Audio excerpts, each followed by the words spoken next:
درود شریف پڑھ لیجیے.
اللهم صل على سيدنا ومولانا محمد في أول كلامنا. اللهم صل على سيدنا ومولانا محمد في أول كلامنا. اللهم صل على سيدنا ومولانا محمد في آخر كلامنا. محترم حضرات اور سامعین کرام، اللہ پاک کی ہر قیمتی چیز ایمان ہے اور ایمان کے لیے محنت کرنی پڑتی ہے. ایمان کے بغیر ایک انسان قیامت میں جاتا ہے اور پھر وہاں دنیا کے سارے سونا چاندی کو اپنے دلی میں پیش کرے گا تاکہ مجھے اس عذاب سے خلاصی مل جائے، لیکن اتنا کچھ پر بھی وہ اپنے آپ کو اللہ کی گرفت اور عذاب سے نہیں بچا سکتا. ایمان کے بغیر پہاڑوں کے برابر بھی عمل قبول نہیں.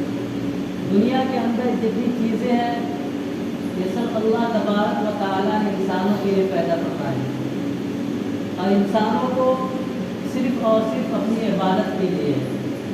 وما خلقت الجن والانس الا ليعبدون. انسانوں کو ہم نے صرف اور صرف اپنی عبادت کے لیے پیدا کیا اور یہ دنیا کا سارا نظام اللہ تبارک و تعالیٰ نے ایمان والوں کی برکت سے قائم و دائم رکھا ہے. اس دنیا کے اندر جب تک ایک بھی اللہ پاک کا نام لینے والا رہے گا اللہ تبارک و تعالیٰ اس کے نظام کو چلائیں گے، اور جب ایک بھی اللہ پاک کا نام لینے والا نہ رہے گا اللہ تبارک و تعالیٰ اس کے نظام کو توڑ کر برابر کر دیں گے. لا تقوم الساعة حتى يقال اللہ اللہ. اس روئے زمین پر ایک بھی اللہ پاک کا نام لینے والا رہے گا اللہ تبارک و تعالیٰ اس کے نظام کو چلائیں گے. دن ہوگا، رات ہوگی، صبح و شام، یہ سب اپنے اعتبار سے ہوگا. جب اللہ تبارک و تعالیٰ کا ایک بھی نام لینے والا نہ رہے گا اللہ تبارک و تعالیٰ اس پورے زمین کو تباہ و برباد کر دیں گے. حضرت عبداللہ بن حذافہ رضی اللہ عنہ کو دو آدمیوں نے قید کیا اور بادشاہ کے سامنے پیش کیا. بادشاہ نے آدھی سلطنت کی پیشکش کی اور کہا کہ تم ایمان سے پھر جاؤ. تو حضرت عبداللہ بن حذافہ رضی اللہ عنہ کے دل کے اندر ایمان اتنا گہرا اتر چکا تھا، انہوں نے کہا کہ بادشاہ تم آدھی سلطنت دے کر ایمان سے پھرنے کے لیے کہہ رہے ہو، اگر پوری سلطنت بھی دے دو تو میں پل جھپکنے کے بقدر ایمان چھوڑنے کے لیے تیار نہیں ہوں. تو بادشاہ نے دوسرا راستہ اختیار کیا، دھمکی کا اور ظلم و ستم کا، اور اپنے آدمیوں سے کہا کہ دیکھ کر پانی گرم کر کے اس کو ایسی تکلیف دو کہ جان بھی نہ نکلے اور اس کو تکلیف بھی ہو. اور کوئی نئی بات پیش آئے تو مجھے بتانا۔ جب ان کو لے جایا گیا تو یہ رونے لگے، پھر دوبارہ بادشاہ کے سامنے پیش کیا گیا۔ بادشاہ نے کہا تو میں تو پہلے ہی سے کہہ رہا تھا کہ موت سے اور تکلیف جھیلنے سے بہتر ہے کہ تم ایمان چھوڑ دو اور آدھی سلطنت کا بادشاہ بن جاؤ۔ انہوں نے کہا کہ بادشاہ میں موت سے نہیں ڈر رہا، میں تو اس لیے رو رہا ہوں کہ میری ایک جان ہے وہ اللہ کے نام پر قربان ہو جائے گی۔ میں تو چاہتا ہوں کہ میری 100 جانیں ہوتی، ایک ایک کو کر کے اللہ کے نام پر قربان کر دیتا۔ ان لوگوں نے ایمان کو حاصل کیا تھا محنت کر کے اور تکلیفیں جھیل کر۔ کسی نے حضرت ابو درداء رضی اللہ عنہ سے کہا کہ فلاں شخص نے 100 غلام آزاد کیے، تو انہوں نے کہا کہ یہ تو بہترین کام ہے، بہت بڑا عمل ہے، لیکن اس سے بڑا عمل یہ ہے کہ انسان دن اور رات میں ایمان کے ساتھ چمٹا رہے 24 گھنٹہ، تو یہ بہت بڑا عمل ہے۔ حدیث میں یصبح المؤمن ویمسی الکافر، کہ شام میں آدمی کافر ہوگا اور صبح میں مومن ہوگا، صبح میں مومن ہوگا اور شام میں کافر ہو جائے گا۔ یہ حالات اس وقت چل رہے ہیں۔ بعض مسلمان اپنے بدعمالیوں کی وجہ سے جہنم میں چلے جائیں گے، تو کافر لوگ مذاق اڑائیں گے، یعنی تم تو ایمان والے تھے، ایمان نے تمہیں کچھ فائدہ نہیں دیا اور تم جہنم کے اندر آ گئے۔ جب اللہ تبارک و تعالیٰ اس بحث کو دیکھیں گے تو فرشتوں کو حکم دیں گے کہ جتنے ایمان والے کلمہ گو ہیں سب کو جہنم سے نکال کر جنت کے اندر ڈال دو۔ تو جب فرشتے ایمان والوں کو جنت کے اندر ڈال دیں گے تو کافر لوگ افسوس کریں گے کہ کاش کہ میں بھی آج ایمان والا ہوتا تو جنت کے اندر عیش و آرام کرتا۔ میرے بھائی اور دوستو، ایمان والا کبھی بھی حالات سے متاثر نہیں ہوتا اور اس کو اس بات کا یقین ہوتا ہے کہ جتنے بھی حالات ہیں سب اللہ تبارک و تعالیٰ کی طرف سے ہیں۔ حضرت علی رضی اللہ عنہ کے پاس ایک سائل آیا اور اس نے سوال کیا۔ حضرت علی رضی اللہ عنہ نے حضرت حسین کو یا حضرت حسن رضی اللہ عنہ کو حضرت فاطمہ کے پاس بھیجا کہ جاؤ 1 درہم لے کر آؤ۔ حضرت فاطمہ رضی اللہ عنہ نے کہا کہ انہوں نے تو 6 درہم آٹے کے لیے دیے تھے اور اس میں سے 1 مانگ رہے۔ انہوں نے آ کر حضرت علی رضی اللہ عنہ سے عرض کیا تو حضرت علی رضی اللہ عنہ نے فرمایا کہ جاؤ 6 کے 6 لے آؤ۔ وہ 6 کے 6 لا کر اس سائل کو دے دیے۔ ابھی مجلس میں بیٹھے ہی تھے کہ ایک شخص آیا اور اس نے کہا کہ 1 اونٹ میں تقسیم کرنا چاہتا ہوں 140 درہم میں۔ تو حضرت علی رضی اللہ عنہ وہ اونٹ 140 درہم میں لے لیے، اس شرط کے ساتھ جس کی رقم کو بعد میں ادا کروں گا۔ پھر تھوڑی دیر کے بعد ایک شخص آتا ہے، اس نے کہا کہ یہ اونٹ کس کا ہے اور کیا بیچنا چاہتا ہے؟ تو حضرت علی رضی اللہ عنہ نے کہا کہ ہاں میں بیچنا چاہتا ہوں 200 درہم میں۔ لیے تھے 140 درہم میں اور بیچ رہے 200 درہم میں۔ وہ شخص لینے پر راضی ہو گیا اور 200 درہم لے کر 140 درہم اس کے مالک کو ادا کر دیے اور 60 درہم لے جا کر حضرت فاطمہ رضی اللہ عنہا کو دیے۔ تو حضرت فاطمہ رضی اللہ عنہا نے کہا کہ یہ کیا ہے؟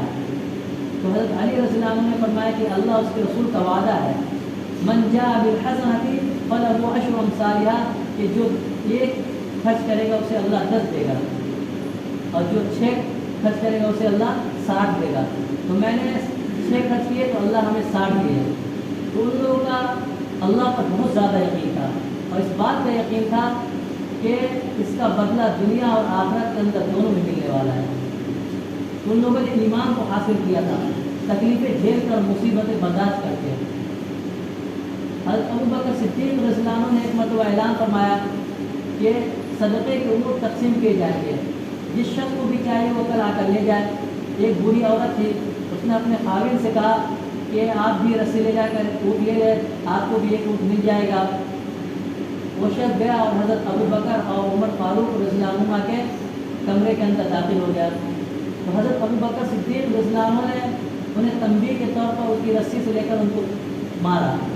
ان کا حق بھی تھا، وہ امیر تھے، لیکن ان کا ایمان اور یقین اللہ کے سامنے کھڑا ہونے پر اور قیامت کے دن پر اتنا کامل تھا، انہوں نے کہا کہ اس رسی سے تم مار لو، مجھے بدلہ لے لو، تاکہ قیامت کے دن تمہارا مجھ پر کوئی حق نہ رہے۔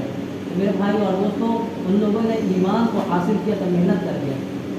اور جب انسان کے اندر کامل ایمان پیدا ہوتا ہے تو ہر ایک نیک صفت کو اپنانے کی کوشش کرتا ہے، ہر ایک نیک صفت کو۔ مدینہ منورہ کے کنارے پر ایک بڑھیا رہتی تھی، وہ بہت کمزور تھی، ضعیف تھی، اس کا اللہ کے سوا کوئی بھی نہیں تھا۔